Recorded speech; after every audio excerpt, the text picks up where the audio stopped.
ان الحمد للہ والصلاة والسلام علی رسول اللہ عن ابی ہریرہ رضی اللہ عنہ عن النبی صلی اللہ علیہ وسلم قال ان الرحم شجرۃ من الرحمن فقال اللہ من وصلک وصلتہ ومن قطعک قطعتہ، رواہ البخاری۔ ابو ہریرہ رضی اللہ تعالیٰ عنہ سے روایت ہے، رسول اللہ صلی اللہ علیہ وسلم نے فرمایا کہ رحم کا تعلق رحمان سے جڑا ہوا ہے۔ چنانچہ اللہ عز و جل نے رحم سے فرمایا ہے کہ جو تجھے ملاتا ہے میں اسے اپنے ساتھ ملاتا ہوں، اور جو تجھے کاٹتا ہے تو میں اسے اپنے سے کاٹتا ہوں۔ ابو ہریرہ رضی اللہ عنہ رسول اللہ صلی اللہ علیہ وسلم سے روایت کرتے ہیں کہ آپ صلی اللہ علیہ وسلم نے فرمایا کہ اللہ عز و جل نے مخلوقات کو تخلیق کیا، پھر جب وہ تخلیق سے فارغ ہوا تو رحم عرش کا پایا پکڑ کر کھڑا ہوا اور یہ کہا کہ یہ اس کی جگہ ہے جو قطع رحمی سے تیری پناہ چاہتا ہو۔ اللہ عز و جل نے فرمایا کہ ہاں، کیا تو اس پر راضی نہیں ہے کہ میں اس سے تعلق رکھوں گا جو تیرے تعلق کو جوڑے گا، اور اس سے بے تعلق رہوں گا جو تیرے تعلق کو کاٹے گا۔ رحم نے کہا کیوں نہیں اے میرے رب، میں راضی ہوں۔ اللہ عز و جل نے فرمایا تو تجھے یہ مقام و مرتبہ دیا گیا۔ صلہ رحمی اللہ کے حکم سے بہت سے مصائب، بہت سی مشکلات کو دور کرتی ہے، اور اللہ کے فضل کے ساتھ بندوں سے بلاؤں کو ہٹا دیتی ہے۔ اللہ کے رسول صلی اللہ علیہ وسلم کی نبوت سے پہلے کی 40 سالہ زندگی لوگوں کی خدمت میں گزری ہے۔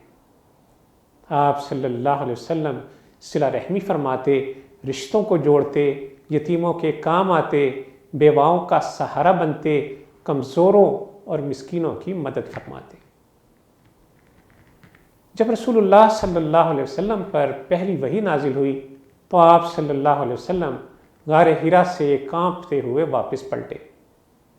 خدیجہ رضی اللہ تعالیٰ عنہ سے فرمایا زملونی زملونی، کہ مجھے کمبل اڑا دو، مجھے کمبل اڑا دو۔ ذرا حواس بحال ہوئے تو سارا ماجرا خدیجہ رضی اللہ تعالیٰ عنہ سے کہہ سنایا۔ فرمایا کہ میں ڈر گیا ہوں اور مجھے جان کا خطرہ لاحق ہو گیا۔ اب خدیجہ رضی اللہ تعالی عنہ رسول اللہ صلی اللہ علیہ وسلم کو کچھ اس طرح سے تسلی دے رہی ہیں، الفاظ پر غور فرمائیے۔ نہیں، ہرگز نہیں، اللہ عز و جل آپ کو رسوا نہیں کرے گا۔ کیوں؟ کیونکہ آپ رشتوں کو جوڑتے ہیں، صلہ رحمی کا معاملہ کرتے ہیں، آپ لوگوں کا بوجھ اٹھاتے ہیں، بیوہ اور مسکین کے لیے مال کماتے ہیں، مصیبت زدہ اور پریشان حال کی مدد فرماتے ہیں۔ اللہ آپ کو ضرور کامیاب کرے گا۔ ذرا غور کیجئے کہ خدیجہ رضی اللہ تعالیٰ عنہ یہ اوصاف بیان کر رہی ہیں، وہ خدیجہ رضی اللہ تعالیٰ عنہ جو رسول اللہ صلی اللہ علیہ وسلم سے سب سے زیادہ قریب تھی۔ انہوں نے رسول اللہ صلی اللہ علیہ وسلم کی صبح و شام کو دیکھا ہوگا، آپ کے ایک ایک عمل سے وہ واقف ہوں گی۔ یہ نہیں کہا کہ آپ اللہ کی بہت عبادت کرنے والے ہیں، یہ نہیں کہا کہ آپ اس کا بہت ذکر اور بہت تسبیح کرنے والے ہیں، یہ نہیں کہا کہ آپ راتوں کو اٹھ کر اللہ کے حضور حاضر ہونے والے ہیں۔ انہوں نے ذکر کیا تو رسول اللہ صلی اللہ علیہ وسلم کی حقوق العباد کی ادائیگی کا۔ تو اس بات سے اندازہ لگائیے کہ اسلام میں حقوق العباد کی کتنی اہمیت ہے۔ رشتوں کو قائم رکھنا، اپنے قرابت داروں کی رہنمائی کرنا، ان کی نصیحت اور خیرخواہی رکھنا، ان کو تبلیغ اور دین کی دعوت پہنچانا، یہ باقی لوگوں کی نسبت زیادہ ضروری ہے۔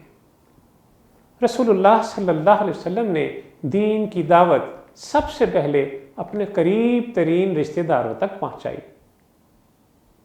ٹوٹے ہوئے رشتوں کو جوڑنا ایک جلیل القدر عبادت ہے۔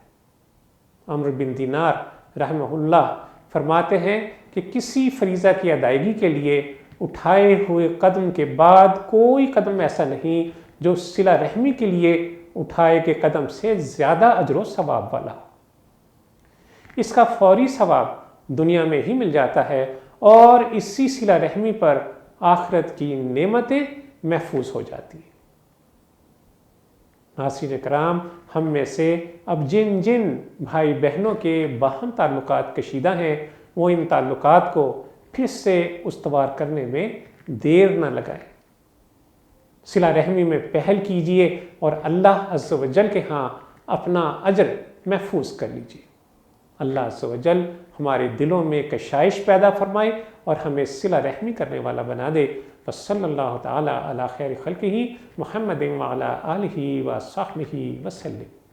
اللہم صلی علی سیدنا محمد وعلی آلہ وصحبہ وسلم۔ اللہم صلی علی سیدنا محمد وعلی آلہ وصحبہ وسلم۔